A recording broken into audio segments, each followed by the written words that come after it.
Krishna Krishna Hare Hare Hare Rama Hare Rama Ram Ram Hare Hare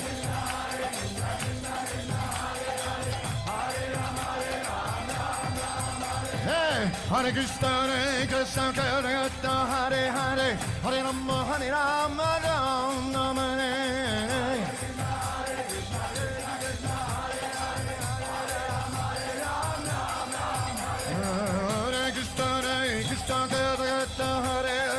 Hare Rama Hare Rama Rama Rama Hare Hare Hare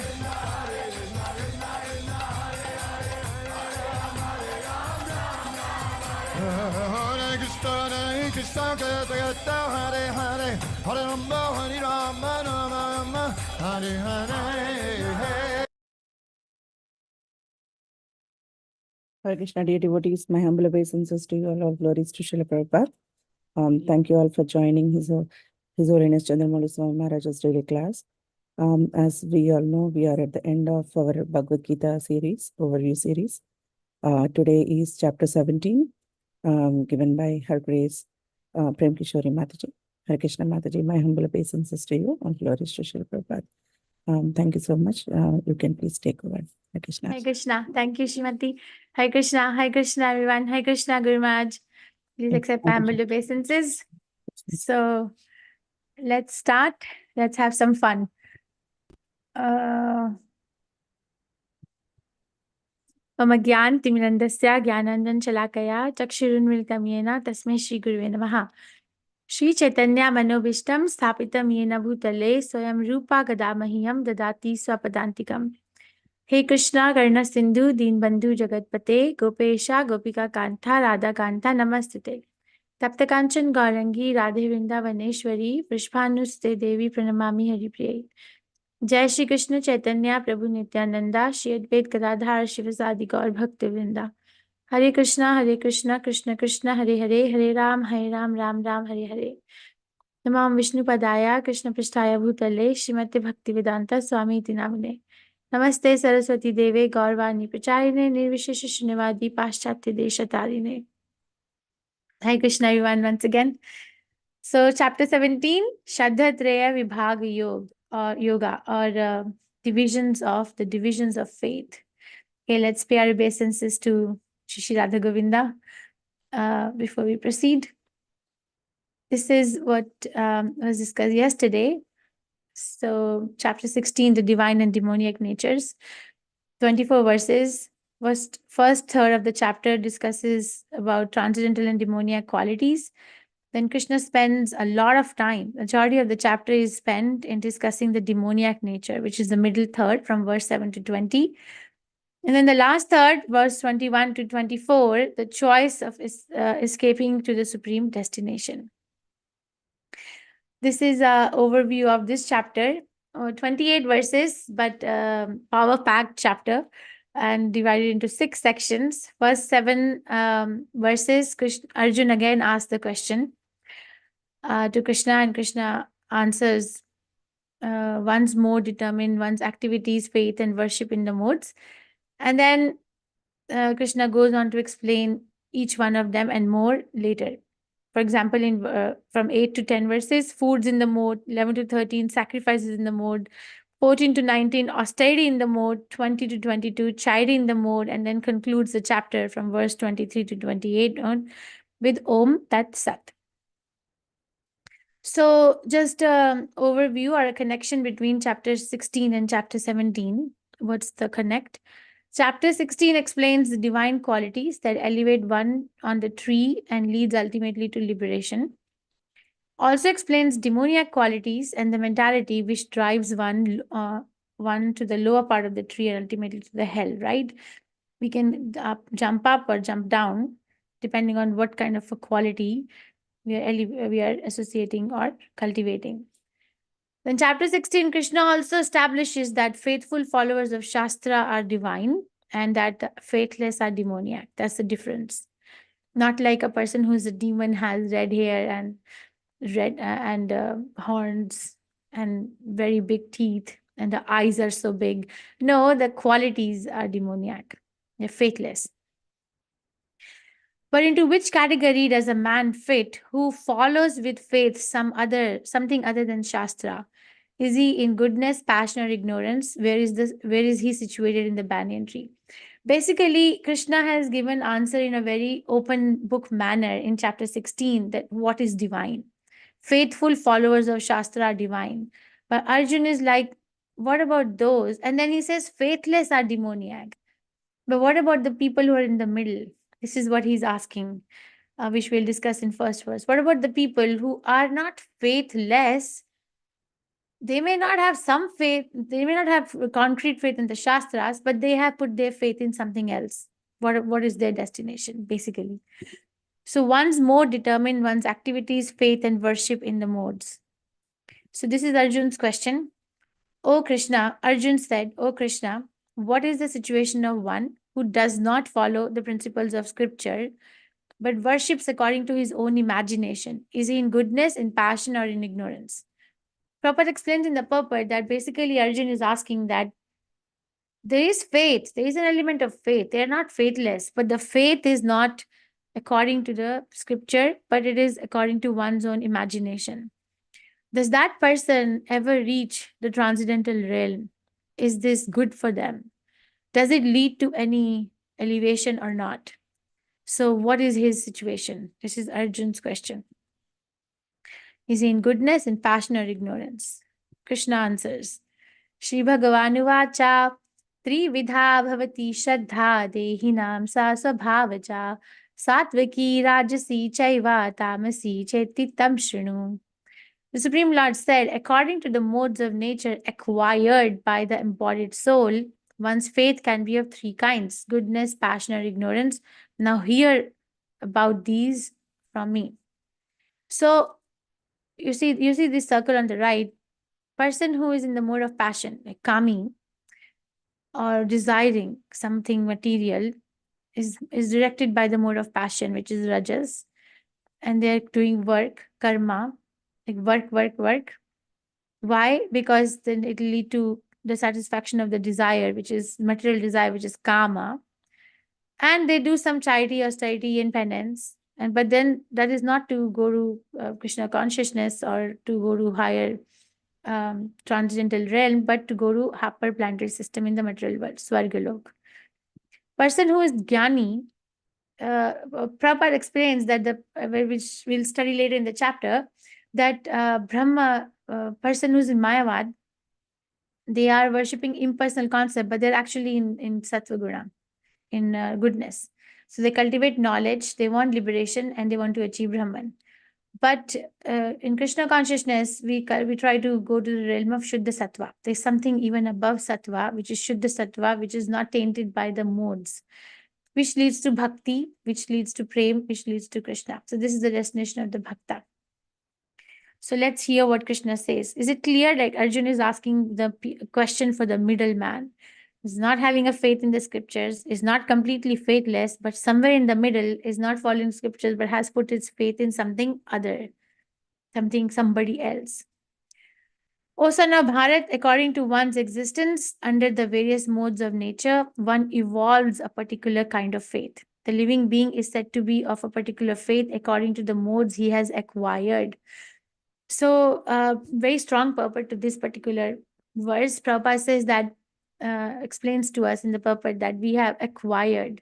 Basically, in 15th chapter, and also in 14th chapter, and also in many 9th chapter, Krishna has established that the living entities are my part and parcel. Right? In other words, they are mine. Right? He says that many times. So how come which is of Krishna's get affected by these modes? Well, because we acquire them. When we come, the word used is acquired, which means that it is artificial. It is not a constitutional position. It's not inbuilt. It's acquired. So when we come to the material world, according to one's inclination and desire, one is forced to be associating with the modes of material nature. And Prabhupada explains the modes of material nature, but can they be changed? You know, if we have acquired it, are we like just stuck with it, or can they be changed? So this is something like, I'll give you an example, and I would like to request participation in it. Let's say that you're browsing in the computer, and then there is a memory, right? The browser stores the history of our browsing websites. So because we have browsed these particular websites and because they are stored in the hard drive of the computer, is it fixed or can it be changed? Can we delete it? Can we get rid of it in the hard drive? Yes. We can get rid of it. Can we Yes. actually, after getting rid of it, can we actually build a new history? Can we build a new history? Yes. Yes. Yes. So our existence, thank you, our existence in the material world is somewhat like this. Like, okay, there is a history. There is a history which is coming with us, which we called as past karma or whatever we may say. But do we have to remain stuck with it? Or do we have an independence to change it? So the answer is we can change it. Prabhupada explains how we can change by associating and taking shelter of a spiritual master and putting our faith in his rules and regulations. So far, whatever. Gurmaj? Yeah, I would like to add something when you finish. Go ahead. No, Gurmaj, please go ahead. You can change, but you're still forced by your previous karma in a certain direction. So the change is not so easily done simply by deciding to change. It takes different association and long-term practice in that way to get away from your previous karma, which is like a force. And the analogy would be like if you're going down the road about 50 miles an hour in the car and you come to a turn in the road, in order to make the turn, you have to slow down. Mhm. You go the same speed and you won't make the turn. You might even have an accident. So our karma and the way we think is forcing us in a certain direction always. To make that change is not simply a decision, but decision is the beginning of making the change. Then we have to act on that decision in order to acquiesce that change that is required. And Yeah.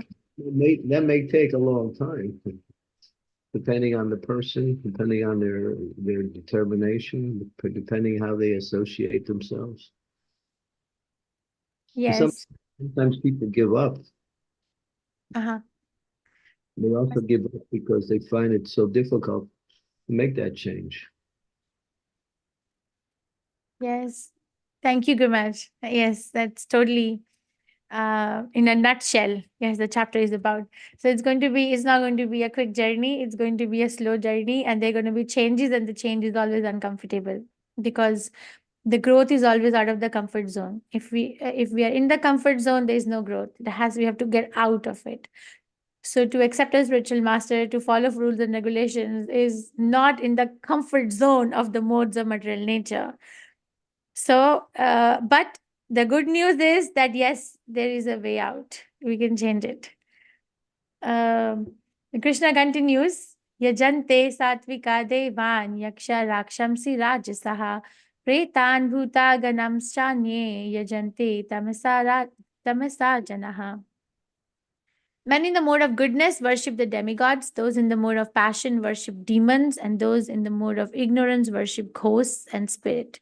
So far he has mentioned, original question of Arjun is that one who has faith, but the faith is not directed by the scriptures. What is that person's destination? Is he in goodness, passion, or ignorance? Krishna has so far said that the type of faith we have depends on what mode we are associating with. And then that determines whether we are having a faith in the mode of goodness, passion, or ignorance. But then he explains that worship. So our faith is going to direct every avenue of our life. Like the worship, for example, he's starting with the kind of worship we are going to do is going to depend on what kind of a mode one is in. So if a person is in the mode of goodness, then the symptom is that they're worshiping in worship sense, they're worshiping the demigods. Person is in the mode of passion, then they worship demons. Or Prabhupada also writes that they're worshiping a concocted god in the form of a man who's very powerful.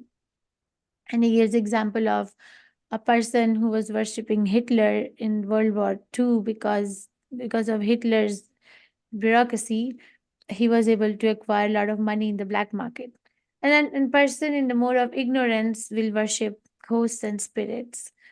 So, so we can see that there is variety everywhere. And the question may be, why is there so much variety? That I'll bring up later. But you can also think, that it's a food for thought. Why is there so much variety? Why can't there be like everybody in the goodness? Why Krishna has to make so many modes? And nobody is straightforward in mode of goodness only. We keep changing throughout the day. Those who undergo severe austerities and penances not recommended in the scriptures, performing them out of pride, egotism, lust, and attachment, who are impelled by passion and who torture their bodily organs as well as the super soul dwelling within, are known to be demons, are known to be known as demons, are to be known as demons. Now he's talking about austerities and penances. He gave us an overview of worship. Now he's saying austerities and penance.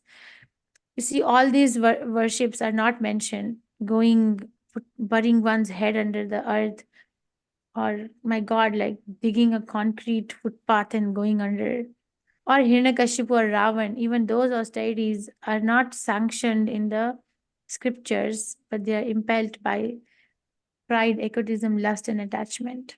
So, if we don't have this knowledge, before I read Prabhupada's books or Prabhupada's Bhagavad Gita, any kind of austerity would be very enticing.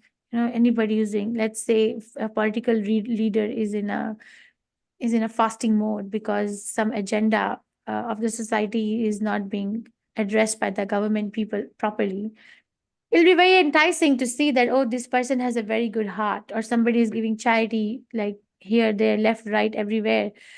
That'd be very enticing to see. But after we actually get this knowledge of Krishna consciousness, the vision will be more refined. Okay, I think I discussed this in the previous class, that what is the importance of getting the knowledge?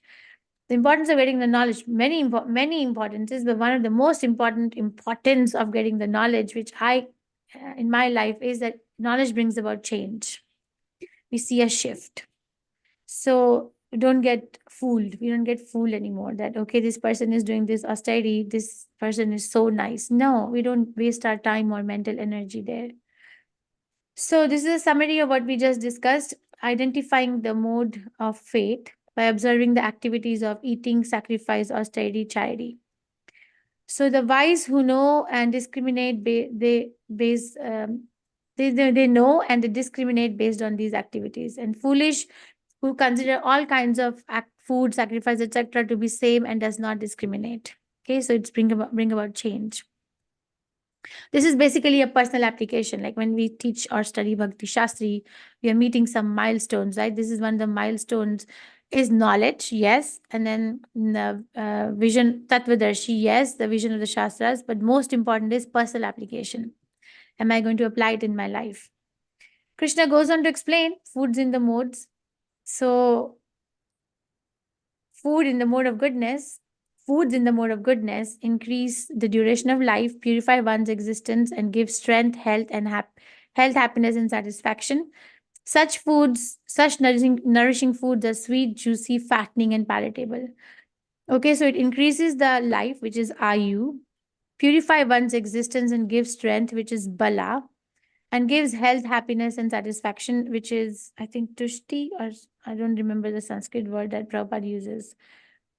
So these are the goals of eating food in the mode of goodness. And this is the general qualification of that kind of food: sweet, juicy, fattening, and palatable. Foods that are too bitter, too sour, salty, pungent, dry, and hot are liked by people in the modes of passion. And such foods cause pain, distress, and disease.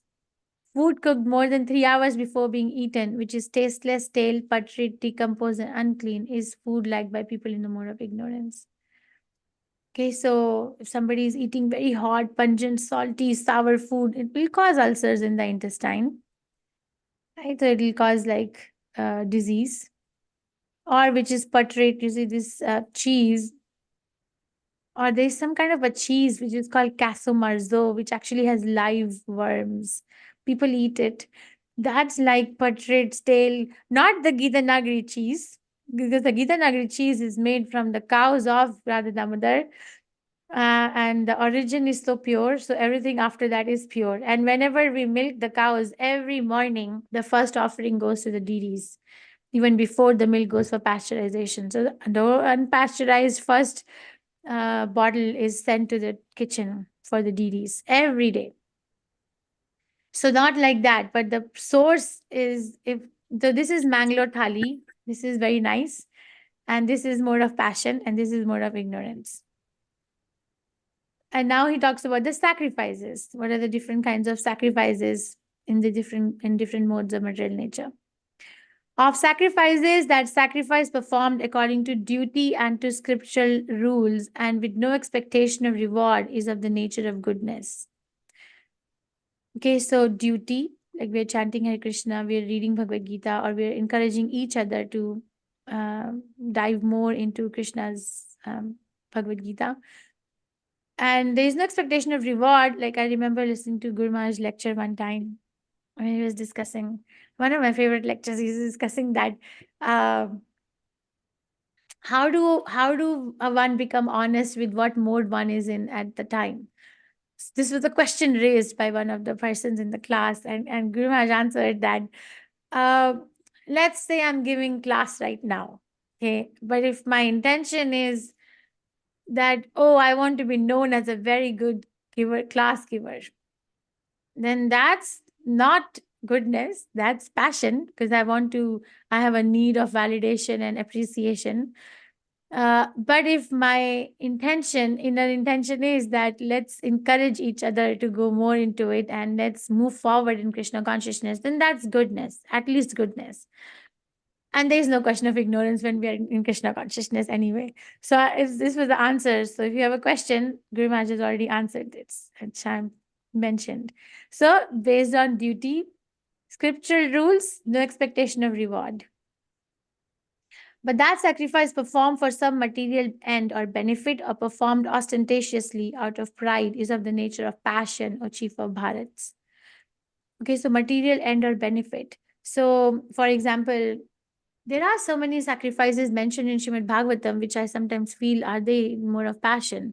For example, the story of Chitraketu in 6th canto, where he was not having a son or any child from his 1,000,000 wives. None of them, were able to give him child. So Angira Rishi did a sacrifice, right? And so he can have a son. I don't, Guru Maharaj may be able to throw more light on it, but sounds like Srimad Bhagavatam takes us through all journeys that actually no sacrifice under chanting of Hare Krishna Maha Mantra or going to Krishna will ever be fully satisfying. Okay, and then that sacrifice performed in defiance of scriptural injunctions, in which no spiritual food is distributed, no hymns are chanted, and no remunerations are made to the priest, and which is faithless, that sacrifice is of the nature of ignorance. So, sacrifice in defiance of scriptural injunctions. The scriptural injunctions do give recommendation to a person in mode of passion to do the fruitive activities. So it is there. It's there in the Puranas, it's there in the Vedas. It's not the best thing, but it's there. But these things are not there. You know, who is this Bhaumasura? Is it Bhaumasura? Who is No, it? no, it's Rikasura. Ritasura Guru Maharaj? So Rikasura. Ritasura. Okay, thank you for correcting me. So he's a great devotee of Lord Shiva, and then what is he sacrificing? He's sacrificing his flesh. You see, there are different cuts everywhere on his body. And when he gets frustrated and he wants to throw a tantrum that Lord Shiva is not appearing, so he wants to behead himself and put his head in the fire. And Lord Shiva, out of compassion, comes to stop him. And what benediction he asks from him? He is, okay, now I'm here, ask me a benediction. The benediction he asks is that, give me a benediction that whoever, that the person that I put my hand on, that person should burn to fire. So Lord Shiva said, okay, Tathastu, be it be. And then what he wants to test it. This person wants to test, so foolish, he wants to test it, and he wants to test it on Lord Shiva. No, he runs behind Lord Shiva to put his hand on his head so Lord Shiva can burn to ashes. But then he gets cheated, and then he's made to dance, and then he puts his own hand on his own head and he gets burnt. Well, that's total ignorance. There is nobody's benefited. And then Krishna goes to explain austerity in the modes. This is one of my favorite part of this chapter, austerity in the modes, where Krishna talks about austerity of the body, austerity of the mind, and austerity of the speech. He first talks about the austerity of the body. Deva Dvija Guru Pragna Puja Nam Saucham Arjavam Brahmacharya Mahimsa Cha Shariram Tapa Uchyate. The austerity of the body consists in this: worship of the Supreme Lord, the Brahmanas, the spiritual master, and superiors like the father and mother. Cleanliness, simplicity, celibacy, and non-violence are also austerities of the body. So worship of the Supreme Lord, then Brahmanas, spiritual master, and superiors like the father and mother. There's a very big, misconception about Krishna consciousness, is that one has to leave one's family. Where is Krishna saying one has to leave one's family? Krishna is instructing Arjun in the battlefield, who is a grahastha, that you win the kingdom so that you can actually live like a Kshatriya, which means living in a family. And here again, he is mentioning that actually we must pay obeisances to our objects of worship, beginning with Krishna himself, then Brahmana, spiritual master, and superiors like mother and father. So it's a misconception. If someone asks you and discuss this, then you can quote this verse, 17:14. And then cleanliness, Prabhupada talks about cleanliness. Cleanliness means internal and external. Internal cleanliness by chanting Hare Krishna and doing Chetadarpana Marjanam. External cleanliness is taking bath. Simplicity means, Prabhupada explains that one must be very grave and not try to use the mental energy in sense gratification. Don't plan sense gratification. That's simplicity. Not like wearing only cotton clothes or having only 2 pairs of clothes is simplicity. Yeah, that can be an application of a simplicity, but by definition, that's not simplicity. Celibacy is different for different ashrams. So for brahmachari, celibacy means complete abstinence from association with the opposite gender. For a grahastha, Prabhupada explains it is to remain chaste to one's wife or husband and to only procreate for this purpose of Krishna consciousness. Non-violence, so we have studied non-violence at other places also. For example, chapter 13.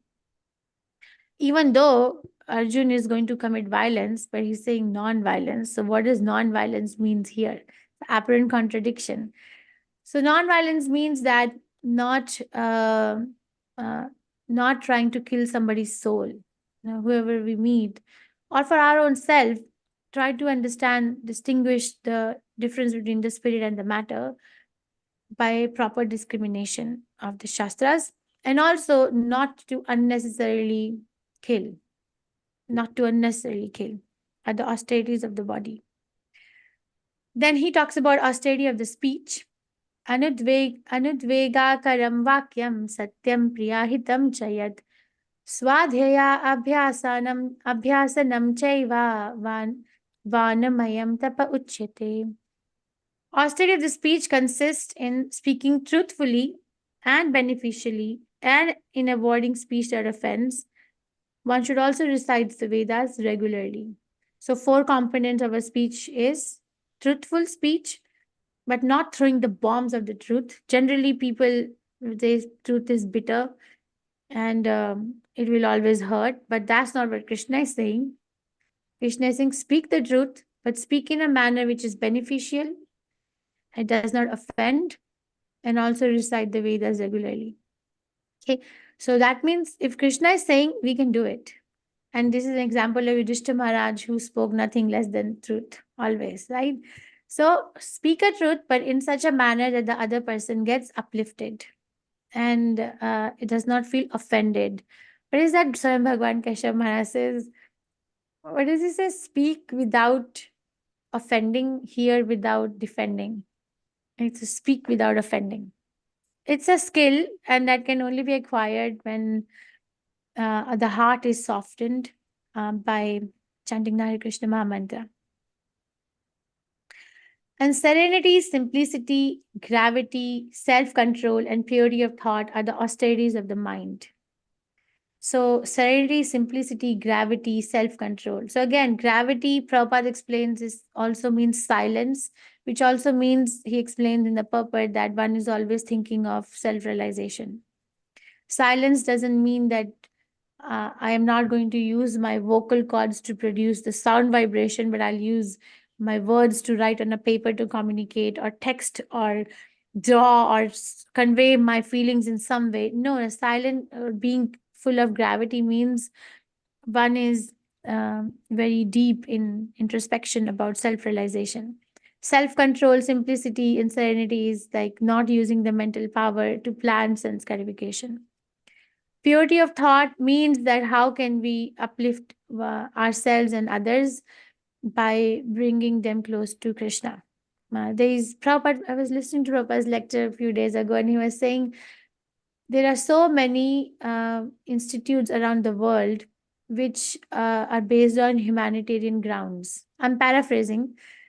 They're based on humanitarian grounds to help other human beings in need, like our fellow brothers and sisters. But he said none of them will satisfy them. The highest benediction or the highest benefit you can give anybody is to bring them close to Krishna. That's the highest. Everything else falls short of something. So austerity of the mind. Now in this particular picture, this is Sukdev Goswami, and that's his father Vyasdev. We study this in first canto of Srimad Bhagavatam, where Sukdev Goswami heard Srimad Bhagavatam from his father in his mother's womb. When he heard it, he found the place very horrible. So he didn't want to come out. So he stayed in mother's womb for 16 years. And Vyasdev approached Krishna that Krishna is not coming out. So Krishna convinced Sukdev Goswami that you come out and you'll not be affected by the contamination of the world because you're already Nitya Siddha. He comes out. The minute he comes out, he runs. There, who's my mother, who's my father, he actually runs. He runs to the forest. And when he's running, there are some ladies who are taking bath in the lake. When he's running, his face is very innocent. He's like a child, so they don't cover their body. That's what Vyasadeva is explaining in Srimad Bhagavatam. They don't cover their body because they know that this is a simple child. You don't get ashamed in front of a 6-month-old baby, for example, because the mind is very simple, serene, and pure. But when Vyasadeva is running behind him to stop, when the ladies see him, they hurriedly cover their body. Not that Vyasadeva is any less than Supreme Personality of Godhead, but as an etiquette, he's in Grihastha. Okay, this is just to give an example. And then he goes on about pretty much. Yeah, Sukadev Goswami didn't make distinctions between male and female, but in the Grihastha ashram, the distinction is made. So that was the understanding. Sukadev Goswami didn't make distinction. Yes, thank you for explaining. Yeah, and Vyasadeva, being a Grihastha, he automatically makes distinction. Mm-hmm. Thank you, Gurmaj. Even though I feel even sannyasis make distinction, because the women cannot come near. So, thank you.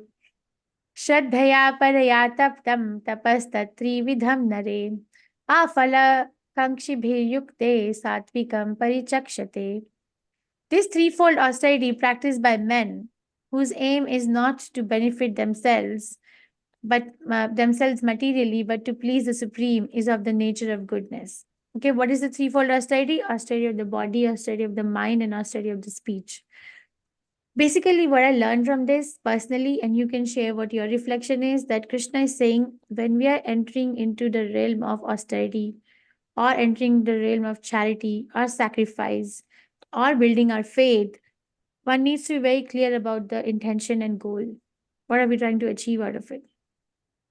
Says if you are trying to achieve pleasure to Krishna, then that is of the nature of goodness. You know, going to Vrindavan, Govardhan, Mayapur is an austerity. It's hot weather, bare feet, less rest. So schedule is so tight, and sometimes we fall ill, but we still do it because it pleases the super soul in the heart. We feel very satisfied, right? Satkaramana pujartham tapodambhena chaiva yat kriyate tadiha proktam rajasam jalamadhruvam.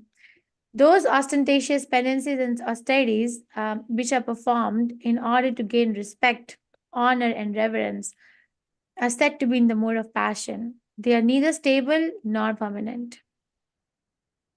So this is like the example I gave that Prabhupada writes is the example of a politician who is fasting to meet for forcing the government officials to meet their demands. So that's not stable, not permanent, and is out of the intention to gain respect, honor, and reverence.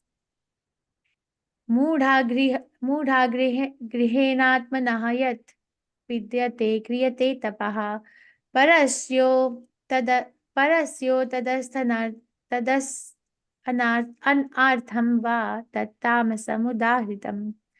And those penances and austerities which are performed foolishly by means of obstinate self-torture or to destroy or injure others are said to be in the mode of ignorance. So the intention is to destroy or injure others, or to even injure oneself. This is Mr. Hiranyakashipu standing on his tippy toes with his hands raised up in the air as if no one cares. And he's standing and standing as is so severe austerity that the temperature of the globe was rising. But the goal was to become immortal, right? That was the goal. So far, what have we studied? So far, we have studied or read is like Arjun has asked Krishna the question that what is the fate or what is the destination of a person who is midway, who doesn't have faith in the scriptural injunctions, but is also not completely faithless, has put faith in something which is born out of their own mental speculation. Are they in goodness, passion, or ignorance? Krishna says faith, depending on what mode one is in, is of the three kinds. Then he goes on to explain I'm not going to go in order because I don't remember the order, but sacrifice of different kinds in different modes. Then he talks about austerity and penances in different modes. He talks about the foods in different modes.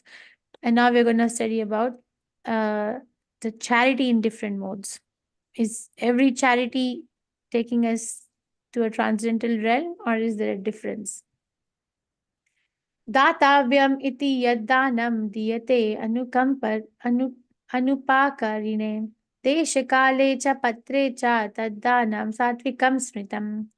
That gift which is given out of duty at a proper time and place to a worthy person and without expectation of return is considered to be charity in the mode of goodness. This is so much goes behind giving charity, given out of duty. So, for example, a grahastha, it's a duty of a grahastha to give charity. If we don't give charity, then our heart becomes hard, right? Bhaktisiddhanta Prabhupada said that. At a proper time and place. So, it's to a worthy person who is actually going to enhance Krishna consciousness everywhere without expectation of return is considered to be charity in the mode of goodness. Okay, so this is mode of goodness. Charity in goodness as a duty without expectation of return at proper time and place to a worthy person. Prabhupada writes in the purport, proper time and place is like, okay, it's given a lunar eclipse or solar eclipse or at the end of the month. But I feel like if we can't wait, we must not wait for lunar eclipse or solar eclipse or end of the month.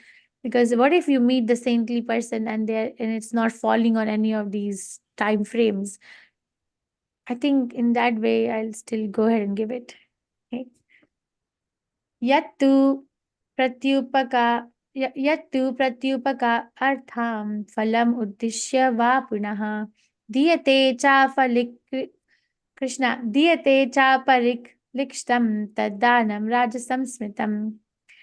But charity performed with expectation of some return, or with a desire for fruitive results, or in a grudging mood, is said to be charity in the mode of passion. So this slide was made during COVID time. If somebody is helping a family in need, but they are helping so that they can advertise themselves as a very good person in the society, very helpful.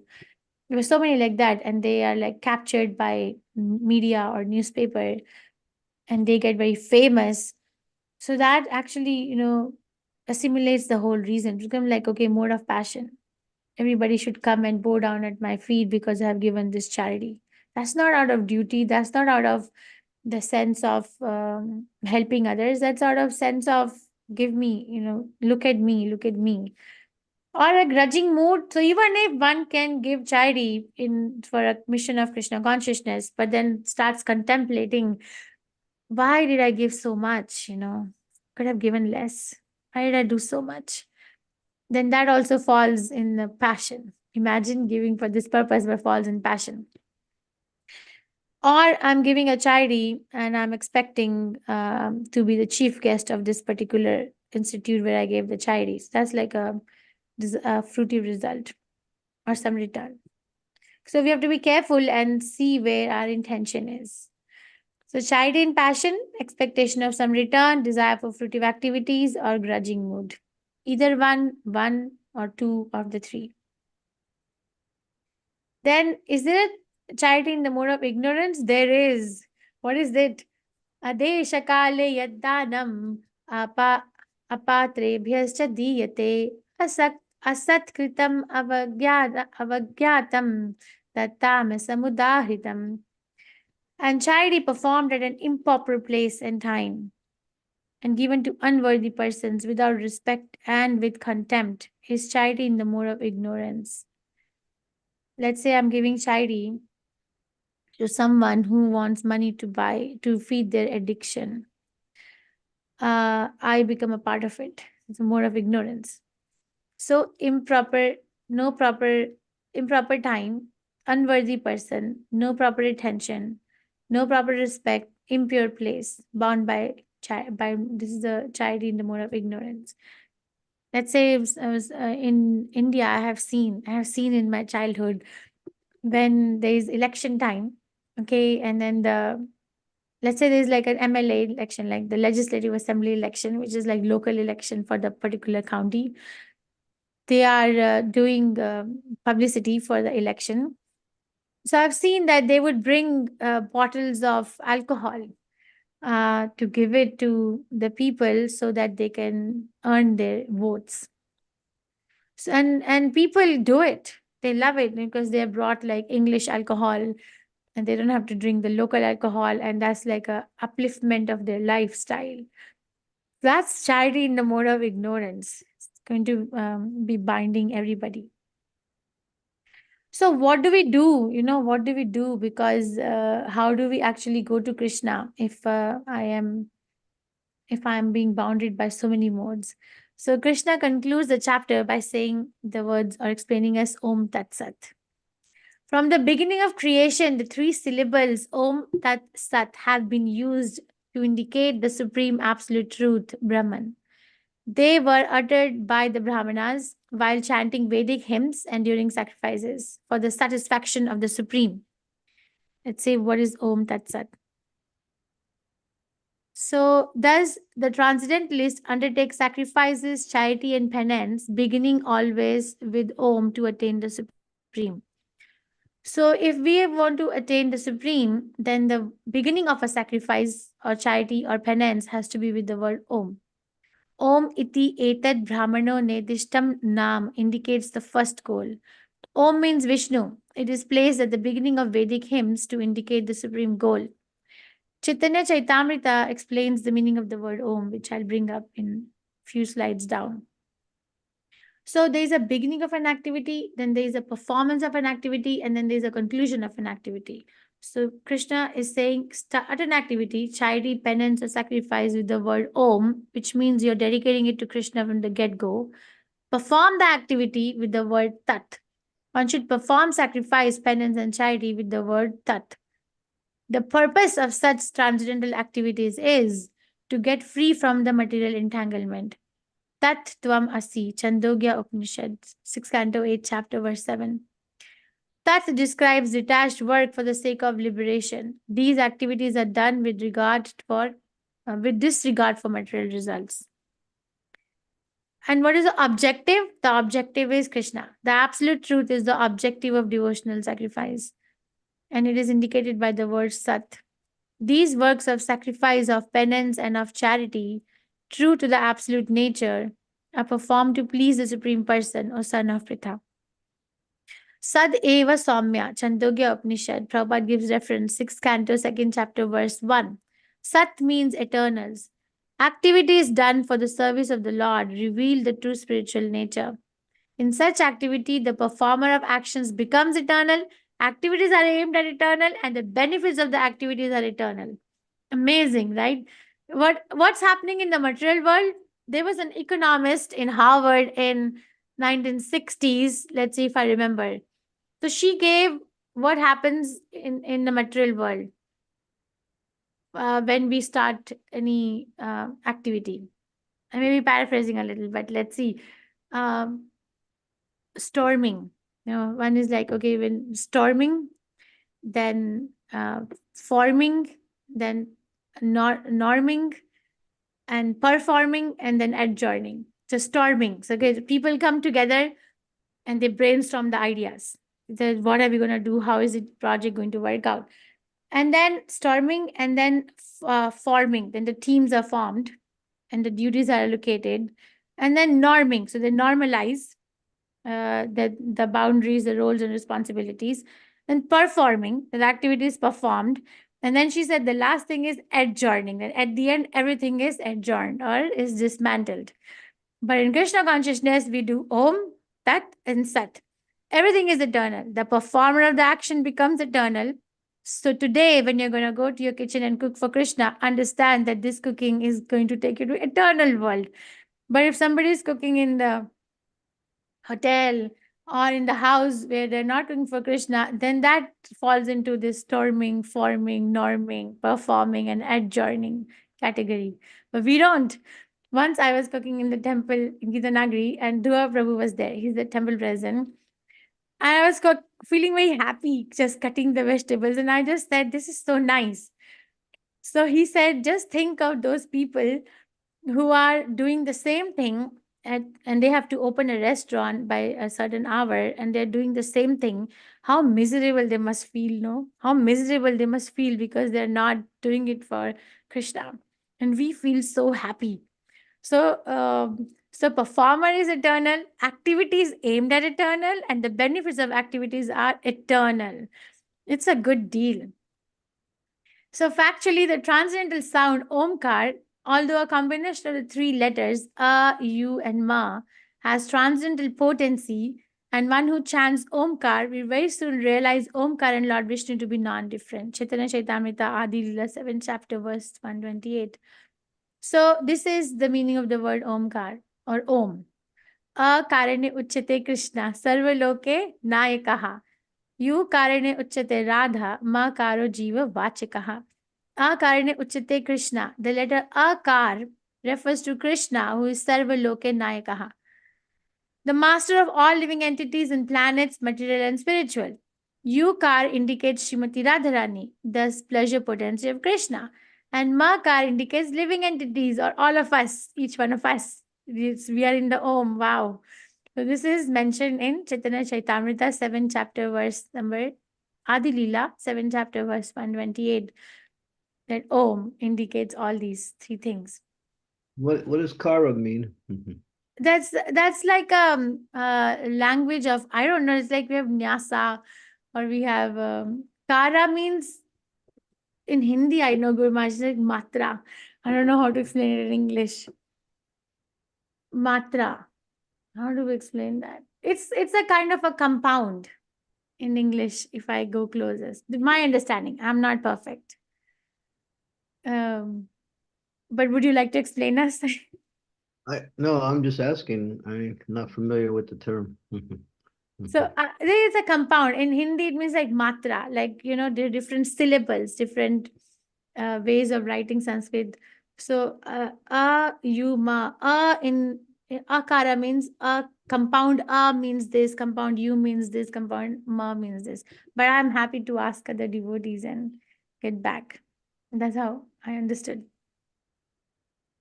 Then Krishna says, but sacrifice, austerities, and charities performed without faith in the Supreme are non-permanent.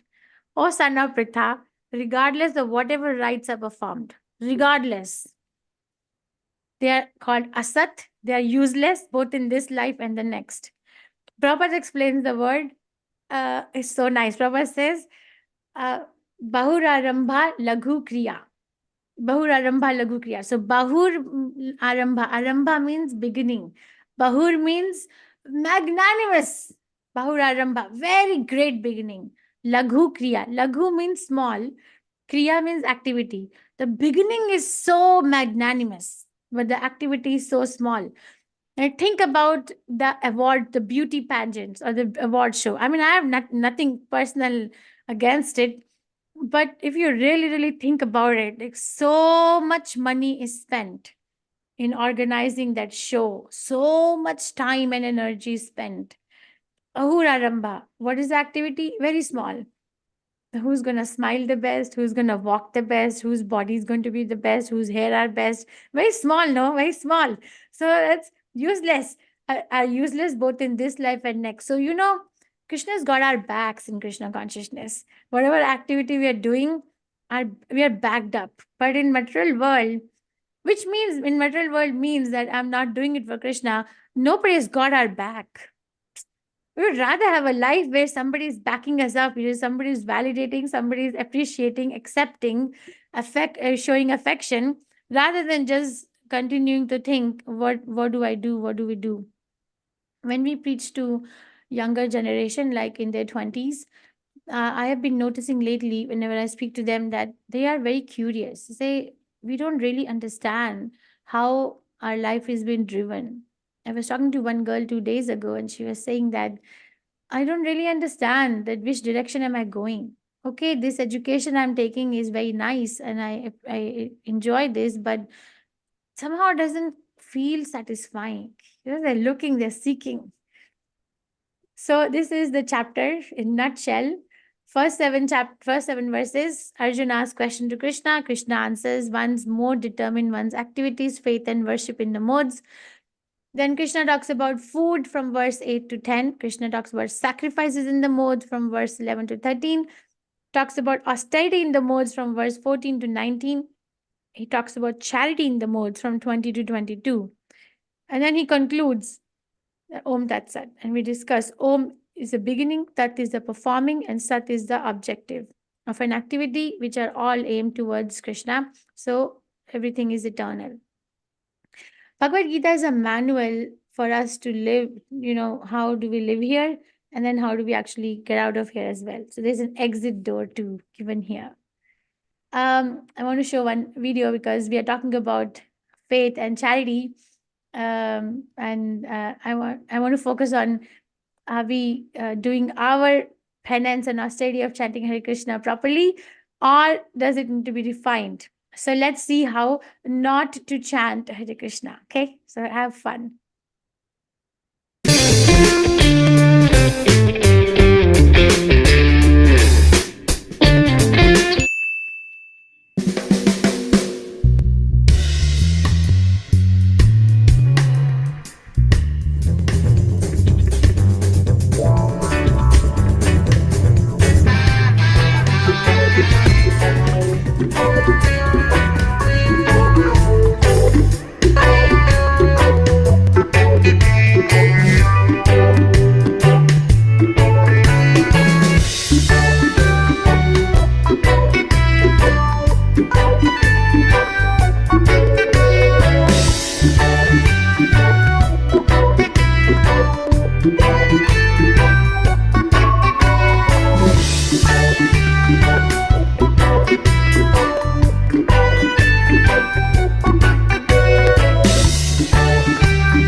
Hare Krishna.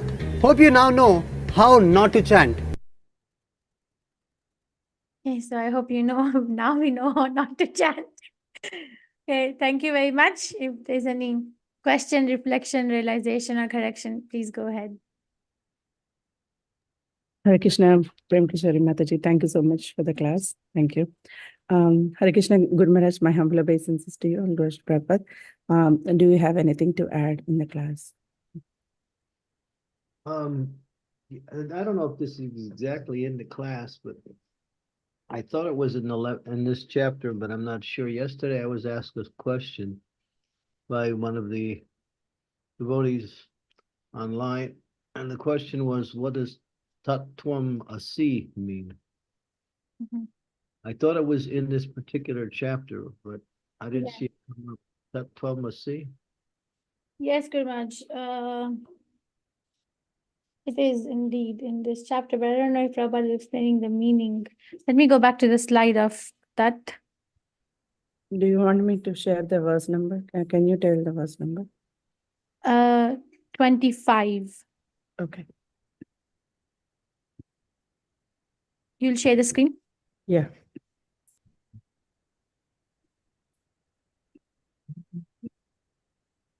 Actually, might be. Tattvamasi is in verse number 23, Srimati.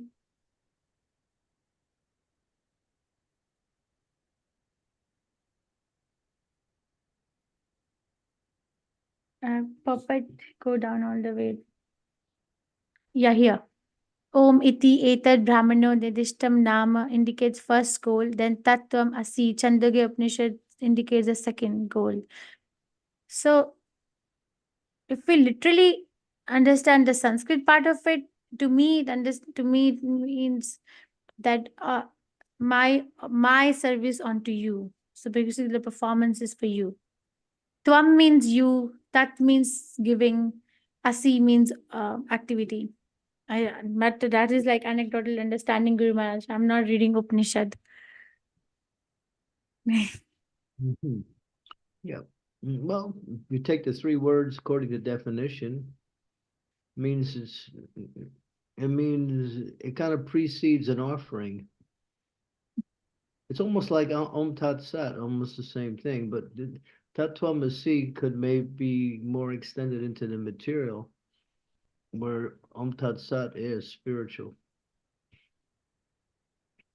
There's a verse, Om Tad Vishnu Paramam Padam Sada Pashyanti Suryaha, Yeah.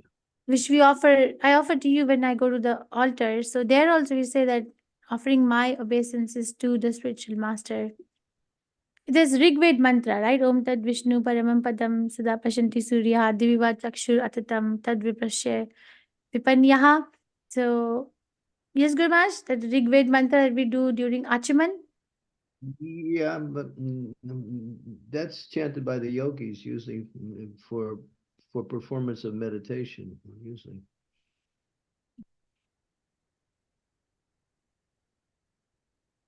I think I'm only useful only for this much for Tattvamasi. I can go back and read somewhere else. It has here, it explains it. It's there. The first, second, and third. It's all from the Chandogya Upanishads. Thank you. Thank you, Shrimati. It says, but here it says combined, it becomes Om Tat Sat.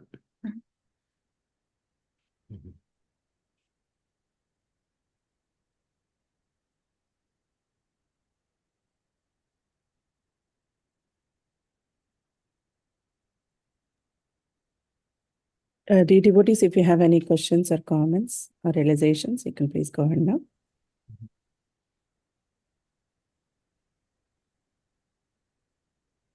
Raj Prabhu, please go ahead.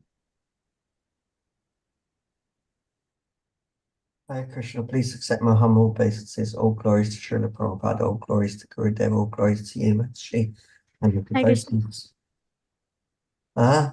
In the presentation, there's the way that it was described, and I can't remember the exact words, but it was along the lines of actions performed in devotional service are eternal, and actions performed without faith are temporary and useless. This one. Yes. Is it that one? Yeah. Yes. I see that there are people, not sometimes devotees, sometimes people come along that they're not devotees yet, but they've taken an interest and they're doing service. So actions get performed, but there's no devotion. Sometimes the individuals know nothing about Krishna or God or anything about the subject, but they're performing the service. So it sounds like it is service for Krishna, but it's not done with devotion, but it must still be eternal because it helps them eternally. So that feels like there's a middle ground between the two. There's a category called unknowingly performing devotional service. So they Un- might. Can you hear me? Yes, Guru Maharaj, yes. Unknowingly performing devotional service, and it's called agyata sukriti. That means there is some benefit, but they're not getting the full benefit of devotional service because they're not actually, their consciousness is not in the activity in a devotional way. It's just done as an activity itself. Just like if you pay your obeisances to someone by accidentally falling down on the ground and you fall in front of a guru, you'll get some benefit, even though you weren't trying to pay obeisances. You just fell down, but you happened to fall in front of a spiritual master. So that's a Gyata Sukriti, unknowingly getting benefits from an activity which is somewhat connected to devotional service, but the consciousness nor the intention is not there at all. Thank you, Maharaj. Gyata Sukriti lead can, when people build on the Gyata Sukriti by a series of activities, that can lead them to devotional service. Gyata really means unknowingly. Sukriti means getting benefits unknowingly.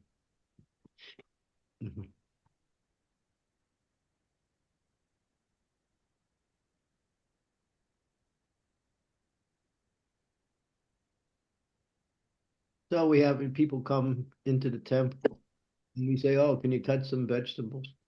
Yeah, why not? So they do it, and then they're thinking, "Well, we're helping the cooking."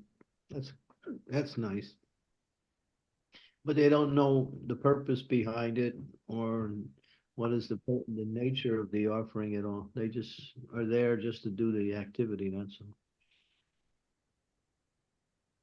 Well, there's benefit in that, but not full benefit because the consciousness is not there, the intention is not there.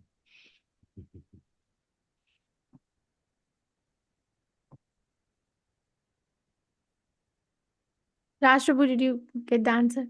Yes, thank you, Maharaj. Thank you. Thank you so much. Hare Krishna. You have a poll, Srimati? You're muted. Yes, I have. Okay. So once we finish the question answers, I thought we'll share that.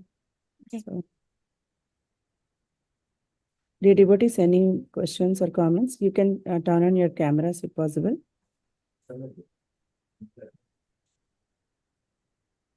I don't see any questions today from Kishori. No. So shall we start the poll? Oh no, Revati Mataji. Yes, Mataji, please go ahead. Hare Krishna. Hare Krishna, Mataji. Hare Please Krishna, Revati. accept my humble obeisances. All glories to Srila Prabhupada. All glories to Guru Maharaj. Thank you very much for this very beautiful class. I have a question on simplicity. as you have said, like simplicity is not just wearing like cotton clothes and two pairs. So could you please little bit explain like is it like simplicity in heart or how like we should understand? Prabhupada explains this in the puppet. He's emphasizing it that the power of the mind has to be not to be used in planning sense gratification. You see, I can be wearing cotton clothes and I can be owning just two pairs of clothes, but I'm planning it, right? So this is how I'm going to be living because I like to be simple. That's fine, but then what are you trying to get out of it? What am I going to do after I wear those clothes? Am I going to spend my rest of the time watching TV, or am I going to actually go ahead in my Krishna consciousness? So that's still simplicity. Prabhupada emphasizes 3-4 times in the purport. Only gravity he explains as the silence, equivalent of silence, what I understood. But I should maybe probably pull up the purport. Let me tell you which verse is it. Is this the charity of the mind? This is, I'm sorry, austerity of the mind, right? Austerity of the mind. Krishna. So what Prabhupada is mentioning is don't plan for sense gratification. Number Be 16. simple. Verse number 16. Yeah. Okay. We Once can share. pull up. You are sharing, Srimati? Yeah. Okay. Thank you. You see, Revati Mataji, so to make the mind austere is to detach it from sense gratification.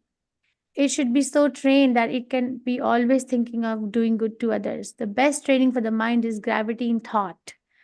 One should not deviate from Krishna consciousness and must always avoid sense gratification. To purify one's nature is to become Krishna conscious. Satisfaction of the mind, then he goes, can be obtained only by taking the mind away from thoughts of sense enjoyment. The more we think of sense enjoyment, the more the mind becomes dissatisfied. In the present age, we unnecessarily engage the mind in so many different ways of sense gratification. And so there is no possibility of the mind's becoming satisfied. The best course is to divert the mind to the Vedic literature, which is full of satisfying stories, as in Puranas and Mahabharata. One can take advantage of this knowledge and thus become purified. The mind should be devoid of duplicity. One should think of welfare of all, which can be taken as simplicity, right? Devti? Yeah. Silence means always thinking of. So there are 5 things: satisfaction, simplicity, gravity, self control, and purification of one's existence. And Prabhupada is not using the word simplicity per se in the purport, but says that they don't be so running behind sense gratification. Which means that yesterday we were discussing that in the Bhagavatam class. One day I was thinking, last week, what does this verse Manushya Nam Sahasreshu actually means? You know, what does it mean? Okay, say, okay, Krishna says out of many people, one is this la la la, and other is la la la, and ultimately one understands me, and understanding me is very, very difficult. But what does it really mean?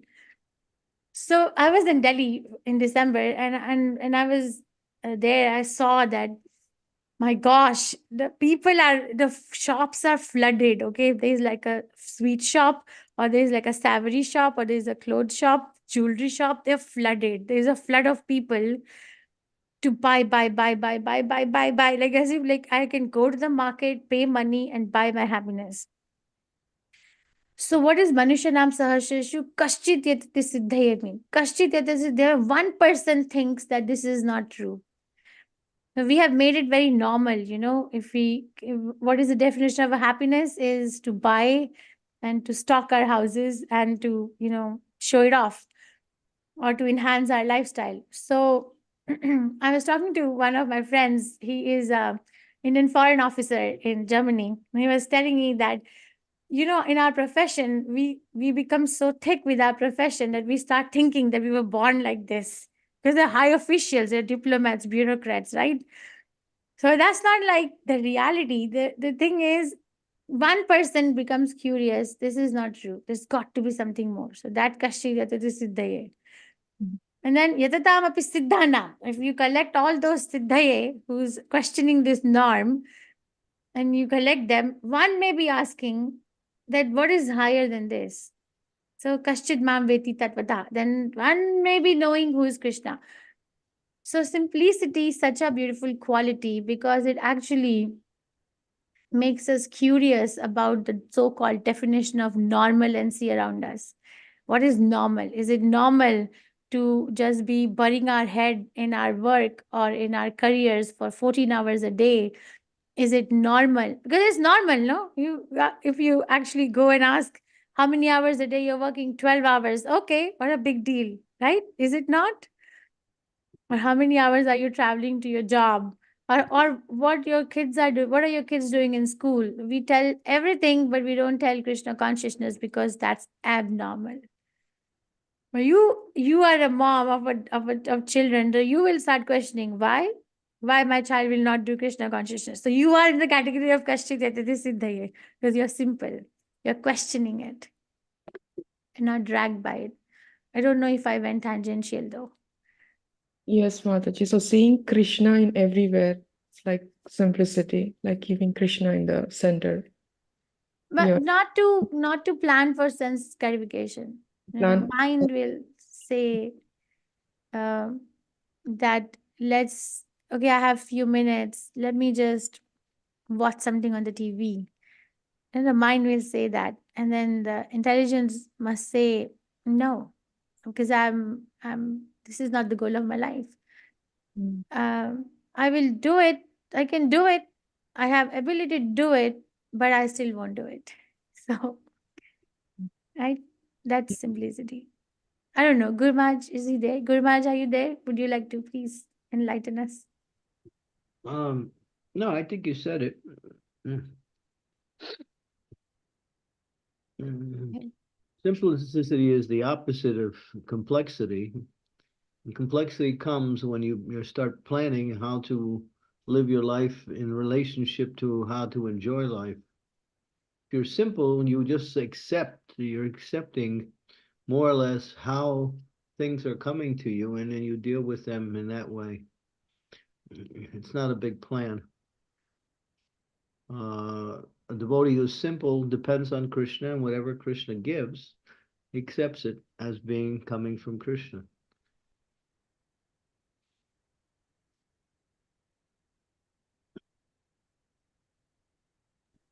Yes. Yeah. Thank you, Gurmaj. Thank you very much. What Prema Kishori was saying is, not running after sense gratification.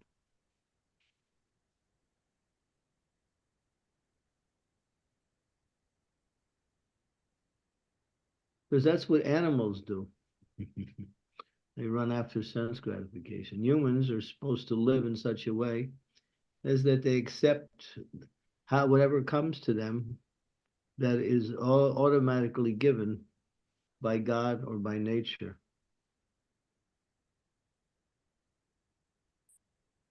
To be satisfied. And simplicity and satisfaction are also very synonymous.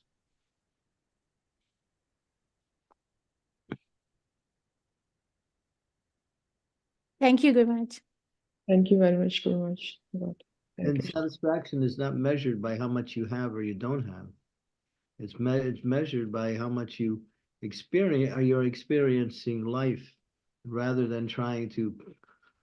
You can either live life, or you can somehow or other try to control life and try to live by the means of controlling it.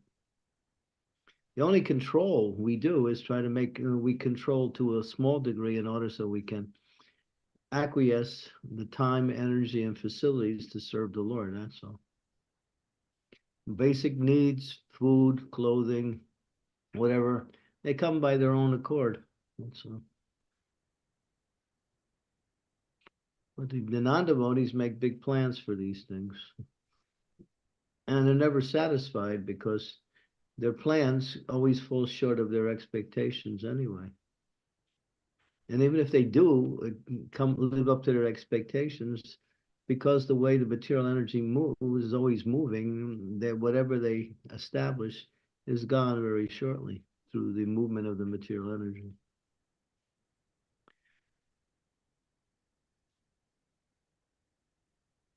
So satisfaction is really the principle by which a devotee executes their devotional service to be satisfied.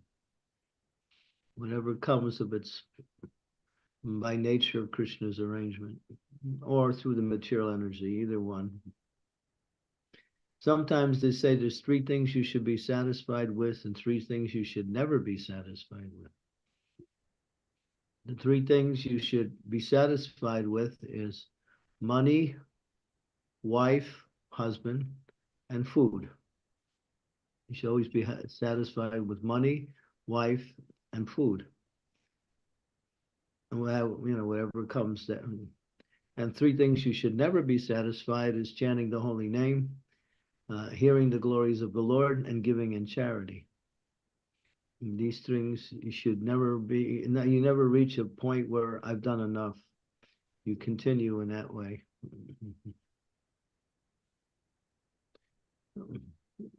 That's a principle. It's a simple principle given in the ordinary activities of life, but it applies to a principle of how to live in a satisfied way.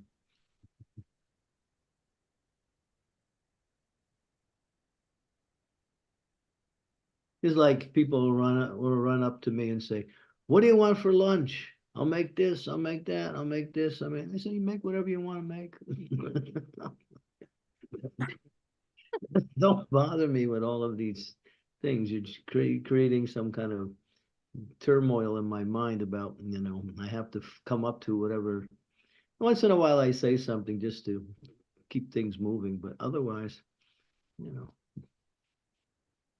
and if you don't know, find out. So people will always try to cause you dissatisfaction by making plans and including you in their plans.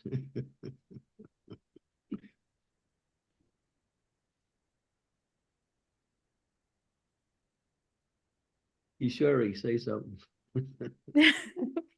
Gurvaj, how will I find out if I don't ask you what would you like to eat? Say la vie.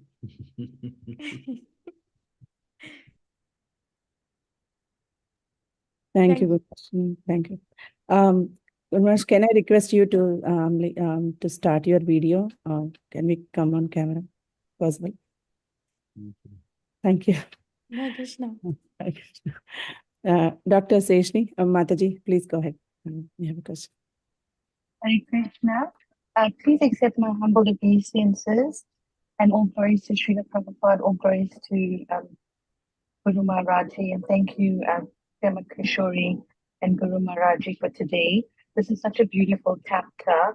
I just want to ask something that I'm not sure whether I'm misunderstanding, but in my mind, in text 12 and text 25, when it's mentioned about sacrifice, so text 12 and 25, does it mean that my understanding is that if I'm performing devotional service, it shouldn't be a sacrifice.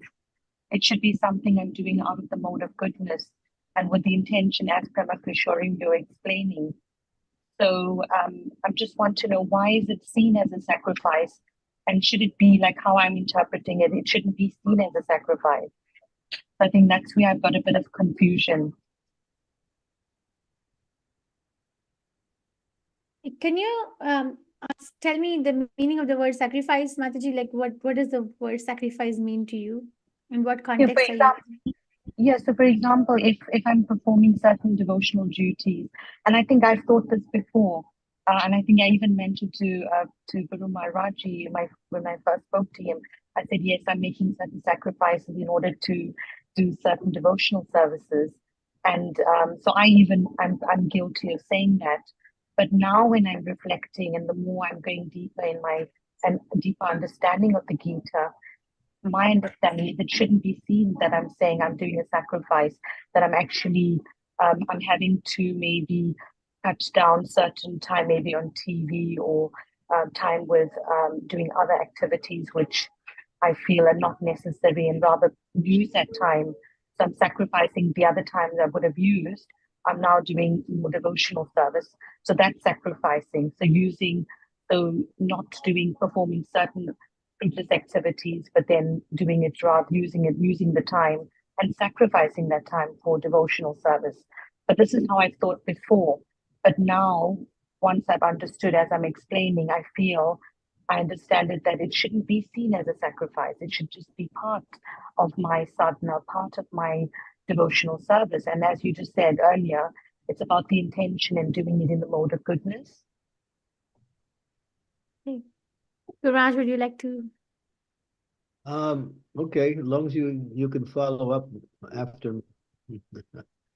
The word sacrifice is a Latin, it comes from the Latin word sacrificio. Sacrificio means to make sacred. So sacrifice means make something sacred or bring it into the divine. That's basically the meaning of the word. But you see that we're talking about sacrifice in different modes. So that sacrifice that is in devotional service is divine, and therefore that's what you're speaking about. But then again, you can use the term in a less definitive way when people sacrifice what they want to do for a higher principle, such as the young people want to go out and have parties, but they're going to college, so they push the parties aside. And they spend time studying so they can get good grades in their studies. So that's a kind of sacrifice. You want to do something that is very pleasing to you, but at the same time there's a higher principle. So you sacrifice the lower for the higher. And that falls into the three modes according to the nature of the activity. But sacrifice, just like it says that, yagya means sacrifice. But what is the sacrifice in this age? Sankirtan yagya. That is the ultimate sacrifice. So it says you don't need to do any other sacrifice in this age if you're performing Harinam Sankirtan. Krishna Varna Tvasa Krishna Sangopanga Saparshadam Yagnai Sankirtanai Krayai Jantihi Sumedasa. So the recommended sacrifice in this age is Harinam Sankirtan, chanting of the Hare Krishna Mahamantra. But sacrifice spans over a large definition within the categories of material and spiritual. So if you want to purify everything, then just do Harinam sacrifice.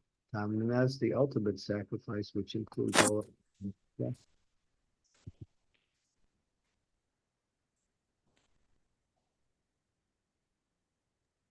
So what you say is correct. Yeah. You don't feel like it's a giving up something. It's natural. It is.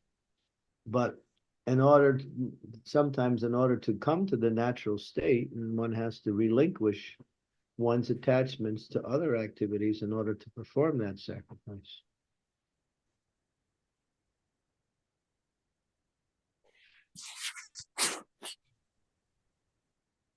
Hare Krishna. Thank you, Guru Maharaji. Yes, so that answers my question. And the other aspect to the sacrifice was about benefits. Obviously, doing, as we know, part of Krishna consciousness and performing certain devotional service is also to benefit of us in our Krishna consciousness. So. Yeah, but you see within these texts, they're talking about sacrifice within the different categories, the mode of goodness, passion, and ignorance. So that's all material. It's like it says, I gave the example of the student, and then a father will sacrifice for the sake of the family. He'll sacrifice his own comforts in order to do the responsibilities to take care of the family. It's another form of sacrifice. On Ekadasi, we sacrifice our desire to eat certain foods in order to honor the Ekadasi day. That's a form of sacrifice. Sacrifice goes on all the time, throughout life, in all categories. but they're within the three modes. They're within what you're talking about is spiritual, and that is the ultimate principle of sacrifice, which once performed includes all other forms of sacrifice.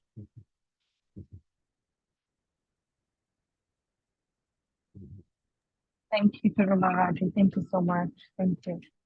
This chapter is giving you sacrifice in different modes of material nature. That's also.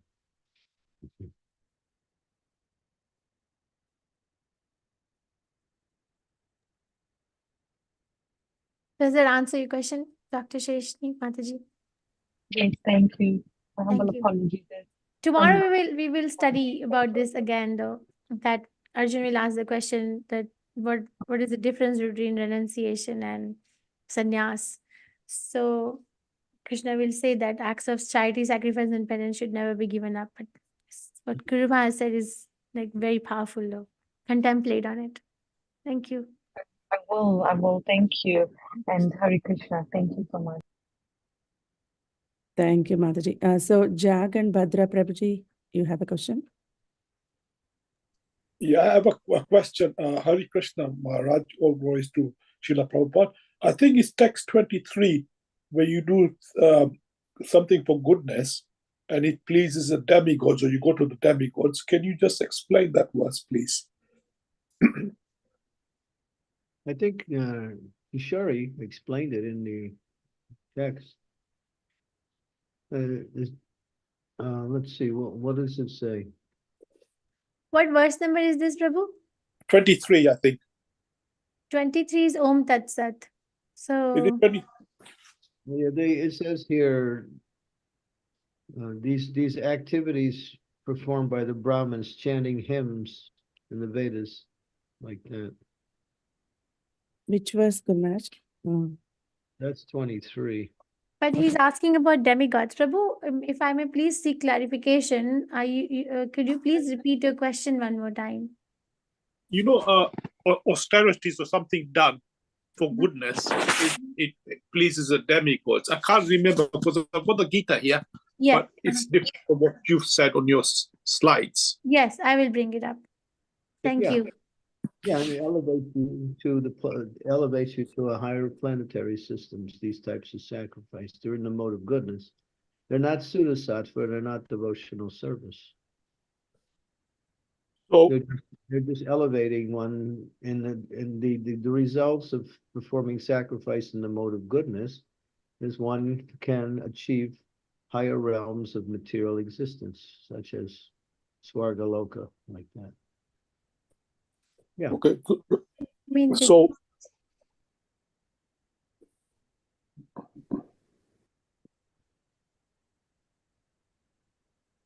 That's the mode of passion, that one there, number 2. Verse number 13, right? No. Number 12. Are you seeking clarification, or are you seeking reaffirmation, or are you seeking, like, it's a question that how come the sacrifice in the mode of passion taking us to the heavenly planets? What's yeah, the that's what regarding doing goodness, you go to demigods. So what do you have to do to get to worship? That's the Loka? worship. Worship in the mode of, yeah. Men in the mode of goodness worship demigods, those in the mode of passion. Mm-hmm. Yeah, it's worship. You're worshiping the demigods for some material benefit. So to get to Krishna Loka, what should we really be doing then? Do you want to go? Do you want to go to?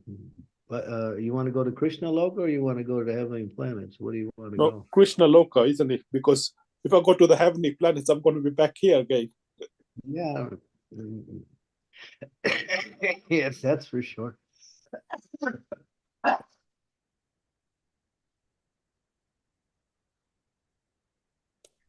Yes, we'll wait for him to come back. If you want to go to Krishna Loka, then this recommended sacrifice is Sankirtan. Sankirtana Yagyai Sankirtanai Prayai.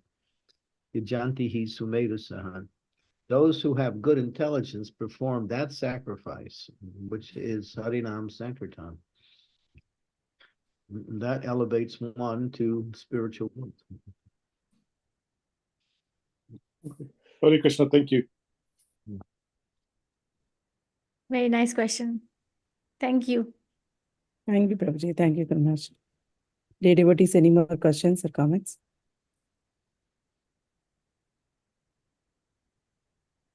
Yeah, I don't see anything, any hand raise or any questions. So can we? Mataji, can I ask one question?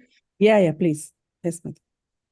Yeah, Hare Krishna Prabhuji, Hare Krishna Mataji, Dandavat Pranam, all obeisance to Srila Prabhupada and Guru Maharaj. Maharaji, I have a question about the attachment. Still, I'm trying hard. So regarding the attachment, when we are praying the God, we always think that, okay, whatever we are learning good things in the class or hearing good things, when we are praying the God, now we are asking for make me progress more into the devotional service. Then immediately I ask for my husband, my kids, my family, friends, relatives. And that is that also cause an attachment?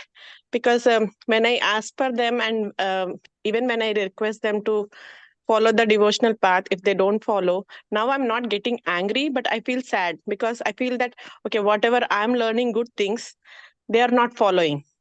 So that gives me some sadness. And again, it is an emotional thing, right? So how can I control that?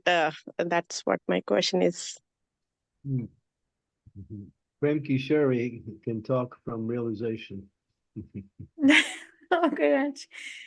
Or is it not good to look for them? That's what, because as family members, we always have that attachment, right? Okay, if I'm hearing good, I wanted to share that with them and I want them also to follow, but they don't come in. Then how should I control my mind in that case? Yeah, Gurmaj, please correct me. I'll say something, but please correct me. Mataji, very good question. Thank you. It's a very practical question that how do we actually, because we want to bring the best we have to the people that we love around us, right? But they're not ready. So understand that Krishna, imagine, then I always go back and say, Krishna is tolerating me for so long. He sent so much. He sent, like Prabhupada has sent the spiritual master, he has sent the holy name, he has sent the prasadam, he has sent the scriptures, he has sent the association. And he has also given me my independence, whether I want to do it or not. So imagine how much Krishna is tolerating us, how much. Imagine the extent of tolerance the Supreme Personality of Godhead is holding. So that is my motivation. My personal motivation is like, okay, I'm going to tolerate this because I am also being tolerated by Krishna, by my spiritual master. I'm so full of faults. So, and one thing which I really relish how my father came to Krishna consciousness is not through philosophy, is not through lecture, is not through holy name. He came through prasadam. So you're cooking, sometimes somehow it does the magic. He was able to give up everything that he was eating before, even without us telling him that, can you please give up? So I saw the magic happening right in my house through the prasadam. Somehow our mind becomes ready to actually look around for devotees. We're not ready even to look at the people who are chanting Hare Krishna. We're not ready also. Forget about hearing them and sitting with them. Not even ready. And you work on yourself. When you work on yourself, and you become more happy and you become more satisfied and you become more confident about your existence under the shelter of the spiritual master and the Supreme Personality of Godhead, then people will automatically find a spark in you. Prabhupada gives example, he was going to Hawaii and a priest from a church in plain clothes came to him. Do you know about this? And told Prabhupada, Swamiji, why are the faces of your disciples so bright? He asks, why are the faces of your disciples so bright? And Prabhupada says in the lecture, he says, because the process is so nice, you know. So you find your spark, and that spark will actually will be so like so effulgent that it'll attract the attention of others. It'll definitely come to you. Sometimes somebody else from external outside has to enter our lives for our family members to see our worth. I don't know if she's still here. So sometimes, like in let's say my children are not listening, and then I'm like talking to this other child outside of my house, and they feel benefited. Then my children like, oh, that person got benefited. Now I have to go to my mom. So sometimes the appreciation or acceptance has to come from outside, and then the family members begin to see. In either way, you fly your own plane.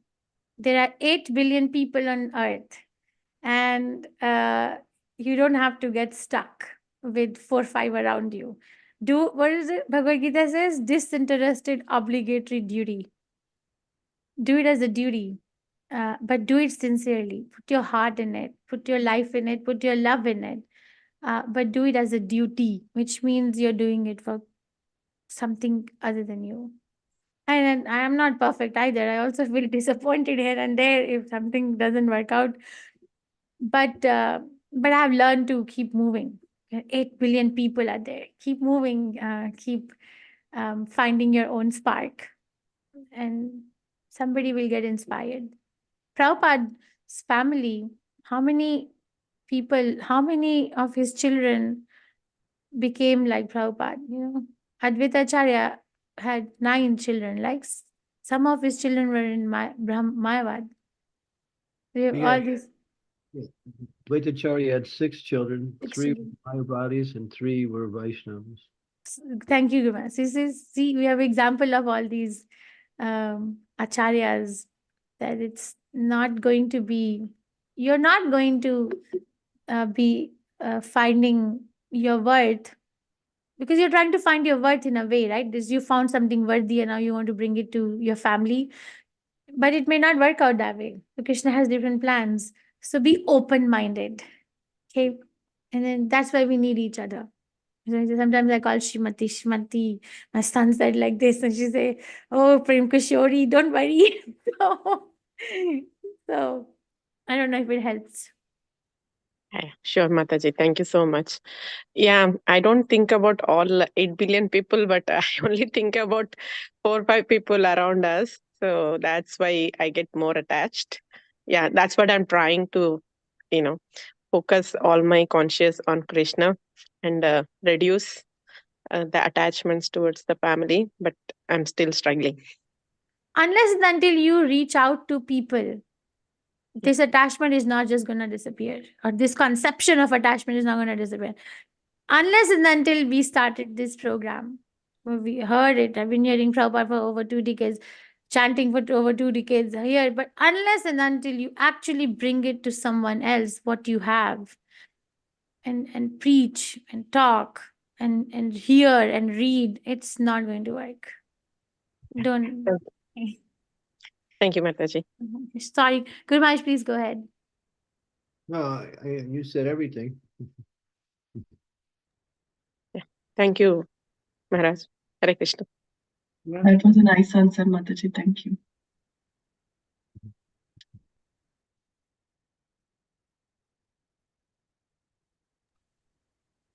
Dear devotees, any more questions or comments? Okay, so I guess now it's the time for the poll. I have to, unfortunately, I have a tight schedule today, so I have to, Yes, ma'am. I have to exit right now. But thank you very much. And Thank you, Guru Maharaj. Thank tomorrow, you. Thank you. we get through the final with Bhuta Bhavana, so everyone should, you can announce that before you end today. Yes. Okay, thank you. Thank you so much. Thank you. Thank you. Hare Krishna, Guru Maharaj. Thank you. Thank you so much. Hare Krishna Maharaj. So I'm going to start the poll now. Chapter 17. Question number 1 is on your screen. By performance of dash, we torture our material body as well as Paramatma living in our heart.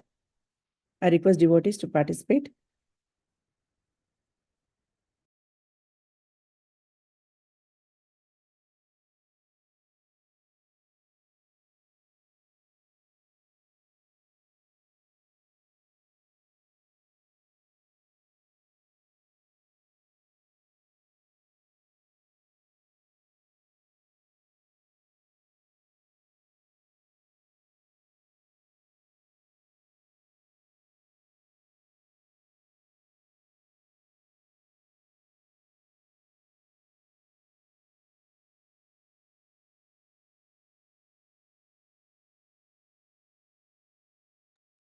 11 out of 12, 12 out of 15 participated.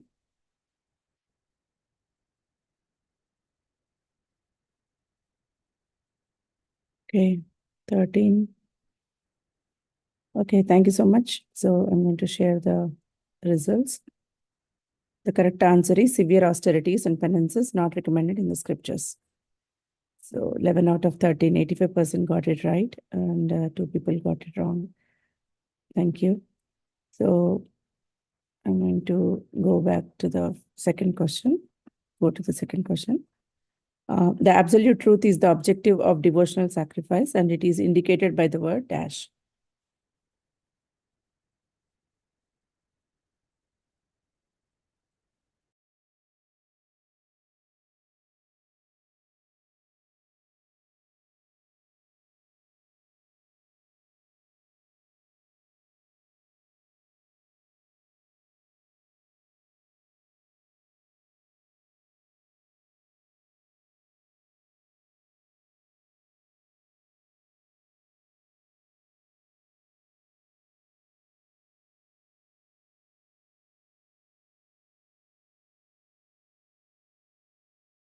Hare Krishna. Yeah, 14 out of 15 answered. Thank you so much. Great. So the correct answer is Sat, and everyone answered it correctly. Thank you for participating in the poll. Okay, so as Guru Maharaj said that tomorrow we are going to we are going to see the last chapter. And I didn't get any confirmation yet from Bhutabhavana Prabhu, but hopefully Bhutabhavana Prabhu will give class, or otherwise our dear Prem Kishori Mataji is there to give class. So one of them will cover. So thank you all for joining, and please join tomorrow also for the last session of the Bhagavad Gita. And after that, from Monday onwards, we are going to continue with our Srimad Bhagavatam series. Thank you so much.